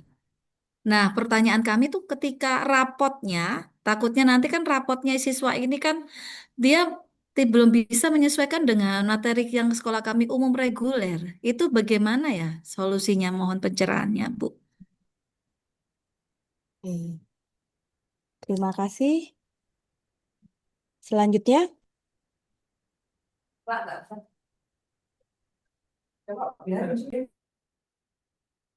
mau dijawab dulu Bu Disti, Bu Eka? Nanti mungkin sambil kolaborasi dengan Bu Disti juga. eh, SD Yohanes Gabriel, apakah untuk rapot yang dari dinas profil sekolah bisa mengakses? Bisa, tetapi ini kan rapotnya rapot umum, Ibu. Sedangkan anak-anak ini Eh, eh, Nanti bisa Ibu dengan memasukkan data siswa pendidikan inklusif. Nanti ada caranya. Kemudian Ibu memasukkan ada dua yang dimasukkan Ibu Disti, yaitu bukan rapot, hasil tes psikologi dan PPI. Nanti akan otomatis ngelink ke rapot pendidikan, anak tersebut akan mendapatkan model rapot pendidikan inklusif. Sudah oh, dibuatkan rumahnya. Mungkin karena baru pertama, ya. iya, jadi kan Ah, jadi kita berdikata seperti maaf nih kayak orang kecolongan karena kan sekolah umum tiba-tiba ada masuk. Nah, siswa yang seperti ini. Jadi kasusnya kami ya juga sempat bingung ini gimana karena sudah berlangsung dan baru diketahui itu pun ketika di tengah-tengah semester ini saya pun baru tahu saya sarankan melihat tanda-tandanya kok dia berbeda. Ini saya sarankan ke orang tua untuk monggo monggo untuk diskusi lebih lanjut dengan psikolog. Ternyata muncul suratnya dia divonis seperti itu. Makanya itu yang membuat saya, waduh, terus solusinya gimana ini? Saya sempat seperti itu, Ibu. Bu Eka kalau mungkin ya, enggak mungkin saya ditambahkan Bu Disti. menambahkan penjelasan dari Bu Eka tadi. Itu ini Bu memasukkan yang apa yang dibilang oleh Bu Eka yaitu PPI dan hasil tes IQ itu melalui profil Ibu.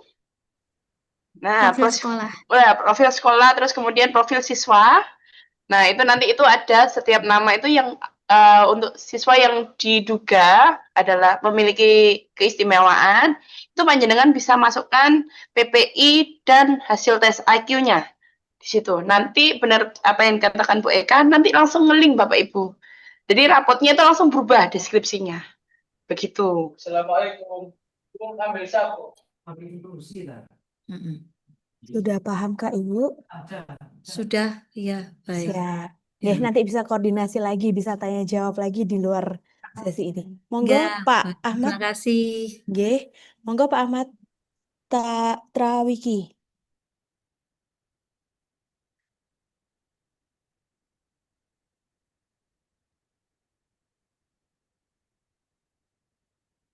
Halo, Pak Ahmad.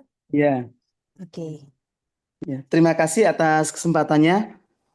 Assalamualaikum warahmatullahi wabarakatuh. Waalaikumsalam warahmatullahi Salam wabarakatuh. warahmatullahi wabarakatuh. Mungkin hanya sharing Ibu terkait dengan permasalahan saya di kelas. Jadi di kelas saya ini ada anak yang berkebutuhan khusus. Kebutuhan khususnya ini emosi tidak terkontrol, mudah marah, mudah nangis. Nah, kalau terkait dengan IQ atau apa ya, kepintaran anak ini sudah di atas rata-rata. Alhamdulillah anak ini mampu. Nah, cuman kaitannya ini yang permasalahannya adalah apa-apa yang harus ia inginkan harus terpenuhi. Nah, ini contoh misalnya ketika ada apa? Ayo anak-anak, siapakah yang membantu Pak Guru? Nah, dia pasti ngacung. Ketika saya ini salah menempatkan pilihan, dalam artian tidak memilih dia, karena kan dia kan sudah sering. Nah, pasti ngacau nanti, marah-marah, entah apa yang dilempar gitu, kok bukan saya yang menjawab, nah seperti itu. Nah, mungkin mohon ini apa ya, sharing, mungkin apa yang harus dilakukan oleh seorang guru apabila mendapatkan siswa seperti ini. Nah, selama ini saya terkadang anak-anak sudah saya bilangi anak-anak mengalah ya biar apa Rizky dulu gitu. Nah, sesekali ya saya abaikan karena Rizky karena kamu sudah sering maju, tolong diberikan kesempatan untuk yang lain. Nah, ini tidak memedulikan karena egonya itu. Jadi informasi dari Bu Eka, jadi apa tadi namanya berkebutuhan ini kadang psikologisnya ini yang tidak sama dengan yang lainnya. Nah itu.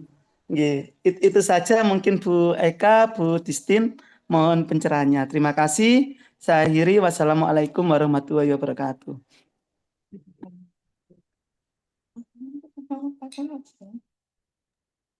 Monggo Bu Eka, Bu Disti, atau satu lagi yang lain, pertemuan, SDN pertemuan 12. Langsung dulu mungkin Bu Mega.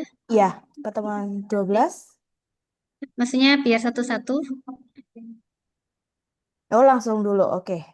Nanti biar nggak apa kalau memang kurang nanti kita bisa di luar forum. Tapi gangguannya tadi nggih Pak, termasuk gangguan apa Pak yang tadi saya sampaikan, emosional disorder nggih. Jadi gangguan emosional. Kalau sampai anak itu betul-betul destroyer, misalnya mengganggu, memukul, tetap perlu ada tindakan yang pernah kami lakukan di sekolah itu, Pak. Ada anak yang mungkin ciri-cirinya sama dengan yang disebutkan Pak Ahmad tadi. Karena sudah membahayakan yang lain, kita rekom sekolah Bapak terdekat biasanya ada puskesmas kan Pak Nggih? Nah, di tempat kami ada puskesmas yang menyediakan layanan psikologi. Kita ajak anaknya ke sana untuk di asesmen lebih lanjut. Nah, dan dari hasil asesmen psikologi di puskesmas terdekat kami waktu itu dapat rujukan. Jadi biayanya semuanya free itu Pak. Kalau misalnya nanti ada kendala biaya, biayanya free. Nanti ada rujukan sampai ke psikiater. Nah, nanti di psikiater kalau memang anak ini ternyata perlu ada intervensi medis, akan diberikan intervensi medis. Kebetulan salah satu siswa kami itu saat ini mendapatkan intervensi medis dan dia lebih tenang ketika di sekolah. Hanya saja terapi ini sifatnya kan tidak bisa diandalkan satu-satunya karena terapi yang paling utama justru dari keluarga dan lingkungan sekitar. Anak itu berperilaku seperti yang tadi Bapak sampaikan, egonya tinggi, minta diperhatikan, tidak peduli dengan teman-temannya, ya, kurang aware dengan teman-temannya. Bisa jadi karena pola asuh yang diterapkan pasti ada sesuatu yang terjadi di rumah sebelumnya. Misalnya, anak itu pernah mendapatkan pengabaian. Bisa jadi. Nanti diteliti lebih lanjut ya Bapak nggih. Nah, kalau anak itu memang ada hal-hal yang menjadi stimulus sehingga dia berperilaku eh, emosinya tidak bisa dikendalikan di sekolah, yang paling pertama harus diajak bicara adalah orang tuanya, apa saja yang sudah terjadi di rumah. Karena boleh jadi residu atau sisa-sisa emosi negatif di rumah itu dibawa ke sekolah, Pak. Tuh. Nah, sebelum kita sampai melangkah lebih lanjut nanti itu tadi ke psikolog, kemudian ke psikiater. Ngoten nggih Pak Ahmad, nanti bisa ditambahkan Bu Disti jenis gangguan. Jadi kalau Iya, bukan terima saya kasih. gangguannya adalah emosional atau mudah-mudahan tidak sampai conduct disorder gitu. Karena mesti SD aja ini. Iya, jadi cuma itu aja Bu. Jadi dia marah ketika keinginannya itu tidak tersampaikan. Jadi, nah yang dikhawatirkan marahnya itu kan sampai apa membuang-buang. Lah saya suka bilang marah boleh nak, tapi tidak boleh merusak. Kadang sampai kursinya di apa dijatuhkan nah, seperti itu. Tuh. Nah, nggih. Oke. Nggih Bu. Ya. Nanti tetap ada asesmen lanjutan. Jadi Bapak biar tidak beban sendiri, Pak. Artinya ini menjadi garapan bersama orang tua juga tetap harus ditimbali ke sekolah. Nanti dilanjutkan dengan asesmen tenaga karena di SD nggak ada guru BK, nggih Pak, nggih. Tidak ada. Nggih, guru Itulah kelas. salah satu yang memang PR besar di SD. Harusnya memang guru BK mestinya diberikan sampai di tingkat SD untuk pendampingan. Cuman keterbatasan pemerintah saat ini hanya bisa memberikan guru BK justru di tingkat SMP. Gitu. Jadi bisa bekerja sama dengan puskesmas terdekat di SD Bapak. Minta untuk layanan asesmen psikologi. Gitu. Nggih, terima kasih Bu. Ya, sami-sami Bapak. Bentar. Pak Ahmad itu dari SD mana ya Pak? Saya dari SDN Selebesuki, Bu, Kabupaten Lumajang. Oh, luar Ngapunten, biasa. bukan ikut kota Surabaya, nggih. Ya, Tapi karena tadi di grup, ini kan saya ikut grupnya Bu Mega. Nggak apa-apa Pak, kalau bukan kota. Oh, nggih sampun kalau Oke, diizin. baik-baik. Alhamdulillah ada teman dari luar Hmm. Surabaya. Selamat bergabung. Pak Ahmad nanti kalau ada kegiatan lain, monggo Pak Ahmad bisa sharing ya. Karena mungkin di Nggih. daerahnya Pak Ahmad belum ada ini ya, belum banyak sekolah yang menyelenggarakan pendidikan inklusi atau siswanya belum banyak. Sudah, cuman kami di sekolah kami tidak ada UDL, tidak ada. Oh, tidak ada guru Nggih, pendidikan khusus ya, Pak. nggih. Psikologi juga nggak ada, pendidikan luar biasa juga nggak ada ya, Pak ya. Jadi murni ada. Kalau Guru- SDLP ada, Bu.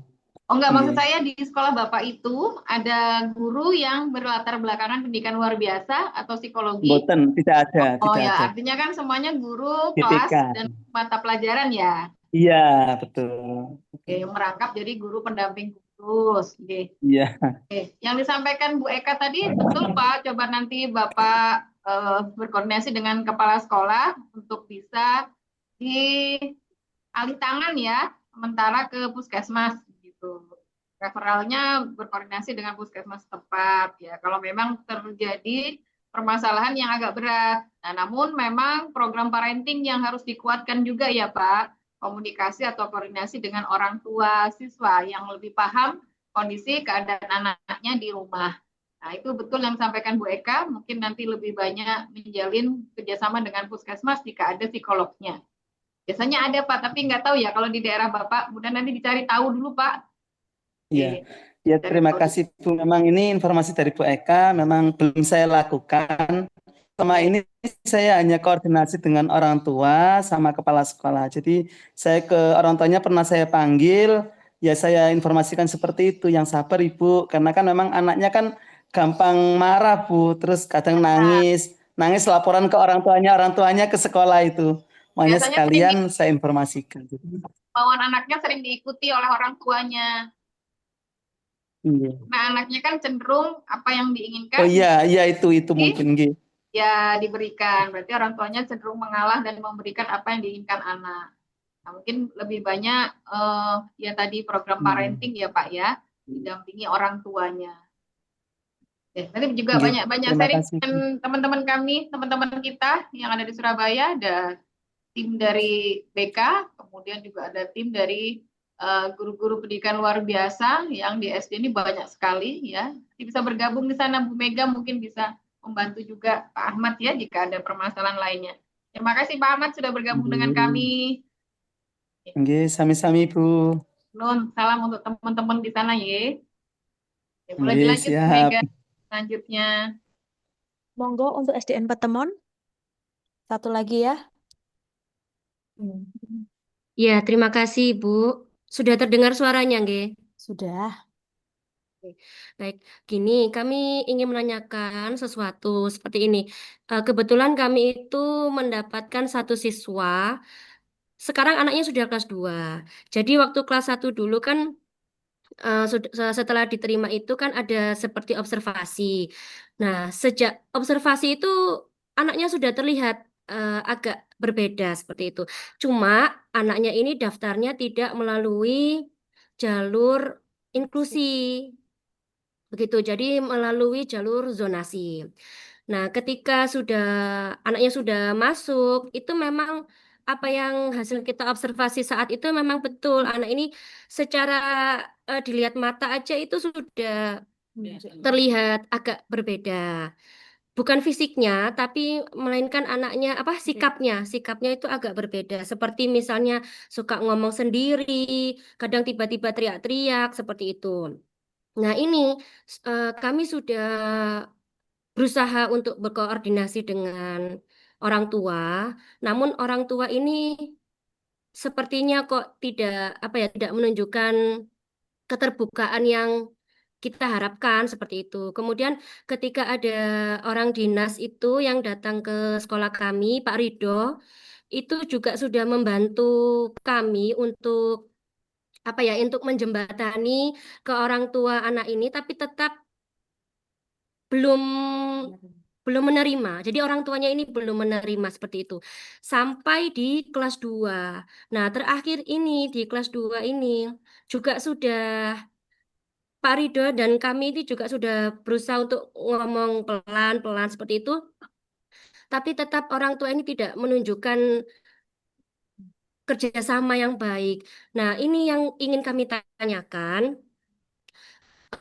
Yang pertama, bagaimana caranya mengatasi orang tua dari murid tersebut karena ketika kami kalau ngomong ke orang tuanya itu tidak sekedar berbicara tapi juga ada apa ya seperti bukti mungkin foto, video, kemudian juga ada catatan di buku misalnya anaknya sudah bisa apa, belum bisa apa dan bagaimana kondisinya sekarang itu sudah kami tunjukkan semua sejak kelas 1. Dibantu dengan Pak Ridho juga seperti itu. Cuma tetap orang tua ini istilahnya ngapunten menyangkal. Jadi ngomongnya seperti ini. Di TK dulu bisa menulis. Kemudian Pak Ridho bilang masih menyimpan bukunya apa mboten? Masih. Coba ya dibawa bukunya yang di TK itu ke guru kelas. Kebetulan waktu itu guru kelas satunya saya. Tapi tetap tidak dibawakan. Tetap sudah diminta tetap tidak dibawakan sampai sekarang. Sekarang sudah kelas 2, diajak ngomong lagi tetap tidak mau menerima. Bahkan seperti sedikit marah, seperti sampai membuat status di WA seperti itu, sampai seperti itu. Nah, itu kita harus bagaimana sikapnya. Kemudian yang kedua, kalau anak tersebut tidak, istilahnya tidak ada bukti psikolog, berarti di rapotnya itu bagaimana? Ikut reguler atau bagaimana? Begitu. Karena menurut orang tuanya ini anaknya sudah diterapi, tapi sampai sekarang kita minta hasilnya terapi itu maksudnya anaknya kenapa, ada apa, itu sampai sekarang tidak diberi ke kami. Begitu. Terima kasih sebelumnya. Terima kasih Bapak dan Ibu. Monggo Bu Eka dan Bu Disti untuk menjawab pertanyaannya. Monggo Bu Disti dulu. Bapak Bu Eka dulu. Ya, apa-apa, Bu. Apa saya dulu? Monggo Bu Disti dulu, nanti saya tambahkan. Nggih. Dari SD pertemuan nggih. Nggih, Ibu. Itu kalau nggih, pertemuan nggih. Kalau pertemuan 12. Masalah orang tua yang masih denial itu kayaknya masalah kita bersama, Bu. Yang apa istilahnya masih belum bisa menerima atau istilahnya dengan keunikannya anaknya itu mungkin masalah kita bersama, Bu. Kami sendiri di SMP sendiri juga masih menemui orang tua yang seperti itu, Bapak Ibu. Yang saya bisa saran untuk panjenengan yang sudah kami lakukan adalah terus berkomunikasi, Ibu, dengan orang tua. Tadi sudah dibantu Pak Ridho, nggih. Itu dari ULD, nggih. Nggih, terus nggih. Nah, mungkin Bu, panjenengan bisa sounding kepada orang tuanya untuk mencoba ke tes psikologinya, Bu, ke psikolog. Mungkin gaya bahasanya. Kalau kemarin itu saya coba anak saya yang kelas 9. Itu orang tuanya seperti itu, seperti hampir sama dengan yang panjenengan ceritakan. Akhirnya saya soundingnya seperti ini ke orang tua itu. Ibu, ngapunten, ini istilahnya kami juga ingin anak panjenengan itu untuk terus berkembang. Nah, monggo mungkin panjenengan kalau bisa supaya kami juga bisa belajar untuk bagaimana untuk menangani anak panjenengan, monggo panjenengan bisa ke psikolog mungkin agar kami bisa punya gambaran utuh bagaimana harus istilahnya memfasilitasi keunikan anak panjenengan. Itu biasanya Bapak menurut pengalaman saya nggih, itu kalau sudah dibawa ke profesional orang tua lebih percaya. Itu. Mungkin kalau dari pengalaman sekolah saya seperti itu. Mungkin kalau Bu Eka, mungkin pripun Bu Eka. Kalau di sekolah saya seperti itu soalnya.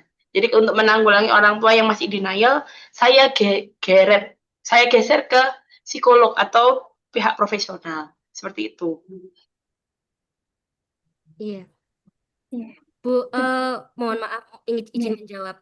Jadi orang tua tersebut itu sudah mengatakan sudah ke psikolog. Kemudian saat kita menanyakan bagaimana hasilnya, jawabannya seperti ini. Itu privasi anak saya.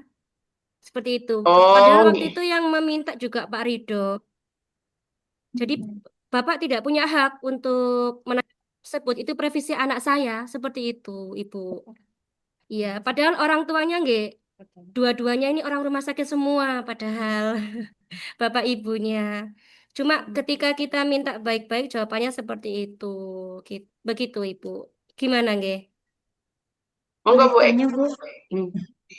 untuk kemampuan dasar, capaian dasar anak ini apakah sudah bisa calistung? Calistung. Karena Ya, kelas 2 ya? kalau ya, ini kebetulan saya sudah bersama dengan gurunya kelas 2 sekarang, Ibu. Kalau gini, Bu, untuk membacanya dalam satu kalimat itu belum. Mungkin dua Oh. suku kata bisa, tapi konsentrasinya nggak bisa panjang. Kalau menulis disuruh megang pensil itu seperti ini, Bu. Jadi megang ya sudah langsung lepas karena anaknya nggak mau gitu. Jadi hal-hal yang kita ajak yang dia tidak hendaki ya tidak berjalan. Tapi kalau dia melakukan hal yang dia suka, misalnya nonton Godzilla, nonton apa? Megalodon gitu. Tiba-tiba ngomong ikan nun bertemu bla bla bla bla gitu. Itu dia akan ngomong terus. Tapi kalau kemampuan calistungnya itu harus yang ayo sini dipegang tangannya gini-gini. Tapi kalau sendiri itu menolak anaknya gitu, Ibu. Jadi sering tidak Terakhir, apakah mengikuti.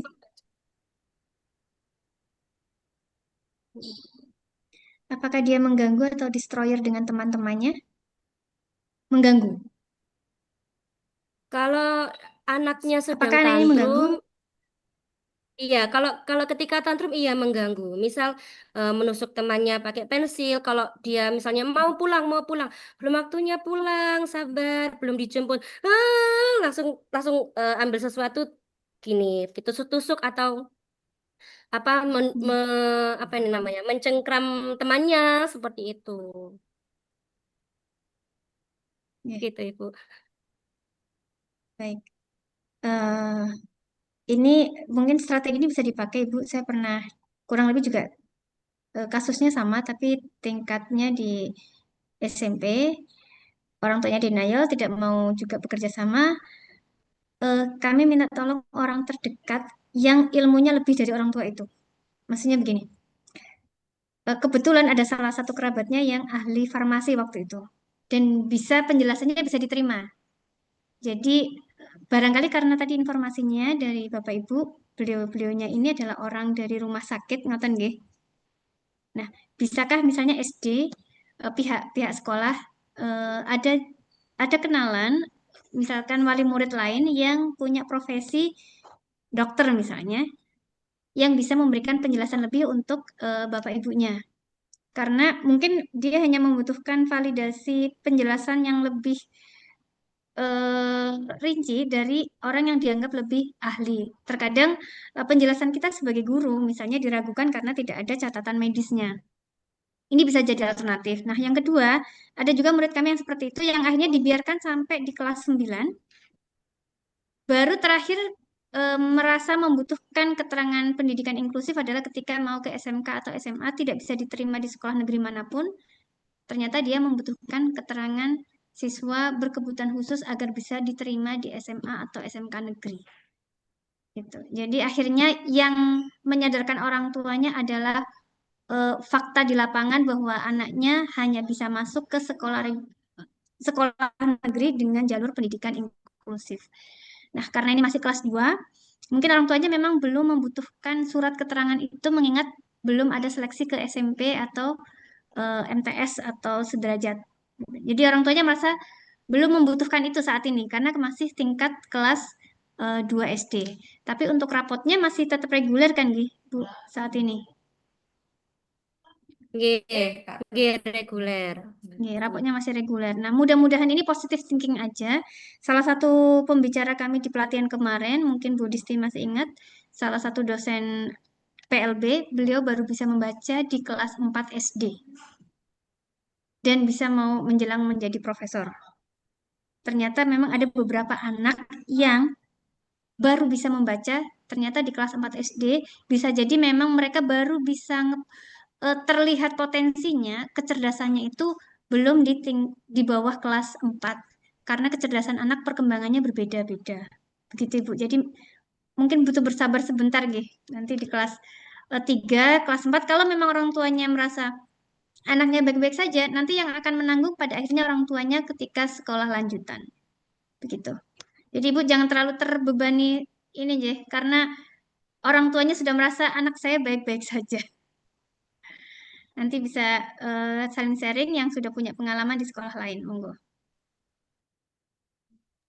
Ya, boleh ikut ya Bu Eka menyampaikan karena ini permasalahannya Oke, juga monggo. sudah ditangani oleh ULD ya Pak Rido. Pak Rido itu LD dan berlatar belakang pendidikan luar biasa. Ibu dari SD Petemon 12, apakah ada catatan khusus terkait proses pembelajaran anak di sekolah? Kemudian mungkin ada perkembangannya ya dari dia masuk sampai kelas 2 ini kan tentu ada catatannya. Ya, catatannya apa? Apakah itu sering diseringkan juga ke orang tuanya? Ya, biasanya ini anaknya laki-laki ya, Bu.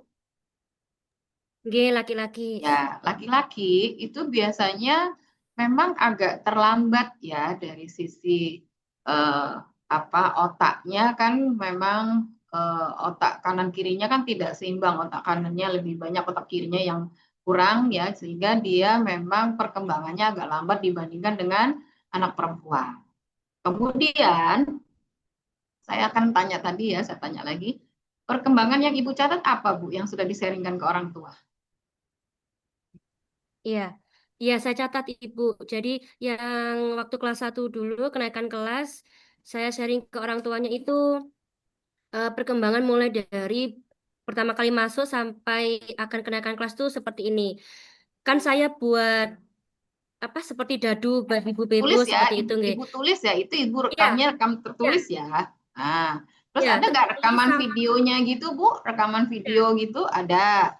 Oke, terus foto, video, catatan tertulis. Itu semua sudah di-sharingkan ke orang tuanya.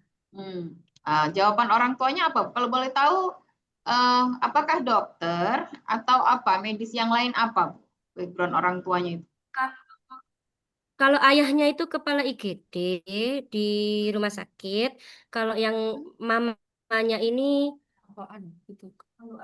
sepertinya administrasi di rumah sakit yang berbeda. Oke, kalau Nah IGD ini paling tidak katanya, dia medis, tidak non medis, orang medis biasanya kalau IGD. Terus nggih. setelah itu apa jawabannya Bu? Oh ya, tidak ada jawaban Bu. Jadi yang saya tunjukkan yang pertama itu kan perkembangannya seperti apa namanya, anaknya kalau membaca 2 suku kata sudah bisa Ibu, seperti ini. Jawabannya nggak cuma oh ya, oh ya, oh ya gitu Bu. Jadi kalau misalnya saya bilang, tapi Bunda ngapunten, ini anaknya masih belum pegang pensil dan sebagainya, masih suka marah dan sebagainya. Jawabannya cuma iya, iya, Oke, iya gitu ya Bu. berarti Ibu tahu ya anak itu senangnya apa? Senangnya kalau yang kami melihat secara langsung di sini nggih Bu, nonton. Nonton film, Oke. terutama melalui YouTube seperti itu. Berarti dia Filmnya senang tapi audio visual. Oke, lanjut. iya. Kenapa Bu? Mohon maaf. Berarti dia senang audio visual. Iya. Terus? Iya.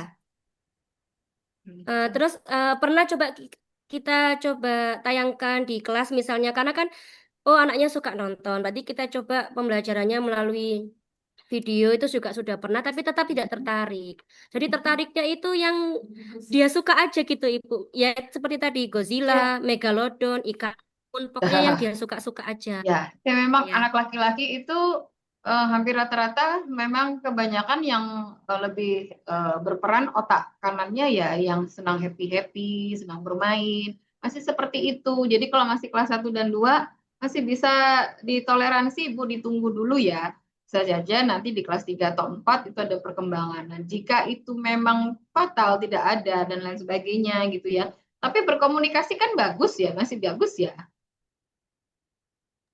Kalau berkomunikasi, kebetulan anaknya tidak pelat, dalam artian dia lancar, ngomongnya lancar. Cuma kalau diajak ngomong nggak bisa, Ibu. Nggak bisa satu arah.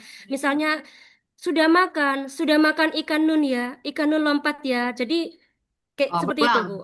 Diulang kembali gitu. Ya, berulang. Nanti sudah makan, misalnya sudah Tapi dia makan. fokus kan kalau diajak bicara, Bu. Melihat Tidak, ibu tidak? tidak. Oke. Nanti harus dipegang dulu anaknya baru dengarkan, dengarkan, coba dengarkan Oh, jawab. Baru melihat, tapi melihatnya cuma ya sekian detik ya, seperti ya. itu. Tapi nggak apa-apa, sama seperti yang disampaikan Bu Eka ya. Kita coba tunggu dulu ya beberapa eh, nanti dia naik kelas 3, kelas 4, tapi sambil terus komunikasi dengan orang tuanya ya Bu. Tapi memang kalau kita Oke. mau istilahnya kita ajak untuk tes ke psikologi gitu ya, tes psikologi di ahlinya begitu, itu juga harus komunikasi dengan orang tua.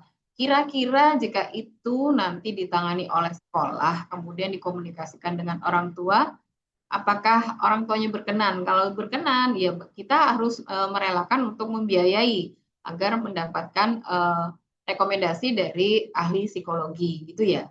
Tapi kalau memang belum berkenan, kita tunggu Bapak Ibu ya, sampai tadi yang disampaikan mereka mungkin kelas 4 ada perubahan. Nah, jika memang tidak ada dan itu memang bermasalah, mungkin nanti kami dari dinas langsung yang akan turun ke sekolah untuk menyampaikan hal itu. Dan kalau itu betul-betul menjadi permasalahan yang sangat mendominasi gitu ya di sekolah atau di kelas yang ibu-ibu berdua pegang. Gitu ya Bu. Tapi Ibu punya catatan rekamannya ya, supaya kita tidak kehilangan jejak. Oke. Kalau tidak ada catatan rekamannya, nanti kita tidak bisa mengikuti perkembangannya itu sampai selanjutnya ada keputusan dari orang tua mau sharing atau mau untuk sekolah mengeteskan di ahli psikologi. Mungkin sementara itu Ibu harus bersabar ya, karena memang anak laki-laki itu tidak semuanya bisa sama bentuknya ya. Perkembangan otaknya sama, otak kanan yang lebih dominan, yaitu senang-senang atau happy ya, senang bermain itu sama. Namun ada yang lebih cenderung mungkin yang tadi yang Ibu dapatkan anak itu dominan senangnya ke audiovisual. Nah, mungkin diarahkan ke sana Bu supaya tidak menjadi mengganggu teman-teman yang lainnya. Nah, mungkin Bu Eka dan teman-teman juga nanti bisa bantu ya untuk gaya belajar eh, anak-anak yang di SD, gimana caranya, mungkin nanti kita bikin pelatihan khusus gitu ya, supaya teman-teman di SD juga terbantu untuk mengetahui secara dini gaya belajar, khususnya dari kelas rendah. Nah, kelas rendah ini kan kesulitan guru kelas 1, kelas 2 gitu ya, mungkin nanti bisa didampingi. Mungkin itu bisa diagendakan lagi ya Bu Eka dan Bu Rizky, juga teman-teman dari PLB yang bisa membantu ya. Sementara itu Bu, siapa ini dari pertemuan? Itu ada kepala sekolahnya di belakang, Bu Dari. Ya, oke. Ada kepala sekolahnya saya lihat. Ya, lihat semuanya berempat itu. Oke, baik. Terima kasih. Mungkin itu Bu Eka, ada tambahan atau Bu Disti, Bu Mega? Saya cukup ya Bu, bersabar ya dan enjoy dengan anak-anak kita yang luar biasa. Ada yang kinestetik ya, gaya belajarnya macam-macam ya. Nah, jadi coba dekati dengan audiovisualnya itu, mungkin dia lebih semangat ya untuk mau belajar. Gitu ya Bu. Memang kalau kita tidak bisa ada komunikasi baik dengan orang tua, sekolah juga kesulitan. Namun kita cari selanya, pada suatu saat nanti pasti orang tua akan membutuhkan yang namanya, karena dia sudah dapat kan, tadi sudah dapat ya tes psikologi secara privasi ya, dan dia tidak mau menunjukkan, artinya dia tahu ada faktor-faktor tertentu ya dari kelemahan anaknya, tapi itu tidak menjadi permasalahan sebenarnya, karena kan dia masih tumbuh kembangnya masih berjalan ini gitu ya, dan anak-anak setiap tahun di tes psikologi nanti bisa aja berubah begitu. Itu jangan di justice dulu ya Bapak dan Ibu, kita lihat dulu perkembangannya. Gitu ya Bapak Ibu ya. Oke. Monggo Iya, kembali Bu. ke Bu Mega. Terima kasih Ibu, Bapak semuanya. Tidak terasa kita telah berada di ujung pengacara. Terima kasih kepada semua pihak yang telah berpartisipasi. Bunga melati harum baunya, tumbuh indah di tepi telaga. Terima kasih atas kehadiran dan waktunya. Semoga ilmu hari ini menjadi berkah bagi kita semua. Saya Bu Mega Rista Sarasati, selaku moderator, memohon maaf jika ada kekurangan dalam memandu acara ini. Wassalamualaikum warahmatullahi wabarakatuh. Selamat siang dan sampai jumpa di lain kesempatan. Terima kasih. Terima kasih Bapak Ibu semuanya, teman-teman semua luar biasa. Terima kasih ya. PK, Bu Mega, Bu Dari dan tim SD Petemon, Indina ya, Pakis, Ibu dari Kristen Petra luar biasa. Matur Kita akan sambung lagi dengan kegiatan lainnya ya. Bapak Ibu, terima kasih semuanya. Terima kasih, Ibu. Terima kasih Putri Endang dan narasumber. Ya, terima kasih Bu Ayuana dan tim. Terima kasih Bunda. Ya, terima kasih Bu Diana, luar biasa semuanya. Izin